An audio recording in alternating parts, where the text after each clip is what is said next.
Praise the lord. హల్లెలూయా. మీకందరికీ వందనాలండి. దేవునికి మహిమ కలుగును గాక. దేవుడు నా హృదయంలో పెట్టిన ఒక చిన్న మాట మీతో పంచుకోవాలని ఆశపడతా ఉన్నాను.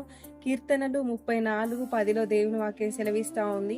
సింహ పిల్లలు లేమి కలవై ఆకలి కొనును కానీ యెహోవాను ఆశ్రయించు వారికి ఏ మేలు కూడా కొదువై ఉండదని దేవుని వాక్యం సెలవిస్తా ఉందండి. ఈరోజు అనేక మంది చింతిస్తూ ఉంటారు కదా, బాధపడతా ఉంటారు.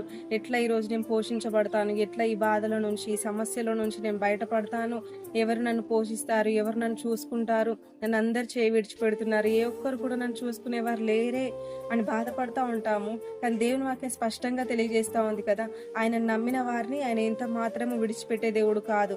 ఆయన మనల్ని పోషించే దేవుడే అన్నాడు. ఆనాడు ఏలియాను కాకుల ద్వారా దేవుడు పోషించి ఉన్నాడు కదండి. ఈరోజు మనమున్న ప్రతి సమస్యలో నుంచి దేవుడు మనల్ని విడిపించే దేవుడై ఉన్నాడు, మనకు సమృద్ధినిచ్చే దేవుడై ఉన్నాడు, మనల్ని పోషించే దేవుడై ఉన్నాడు. ఎప్పుడు అంటే మనం దేవుని వాక్యాన్ని నమ్మినప్పుడు ఆయన మహిమను మన జీవితంలో చూసేవారిగా ఉంటాము. సింహ పిల్లలు కూడా లేమి కలవై ఉంటాయంట, కానీ ఆయనను ఆశ్రయించే వారు ఏ ఒక్కరు కూడా లేమిలో ఉండరు. ప్రతి ఒక్కరిని సమృద్ధిగా పోషించే దేవుడై ఉన్నాడు.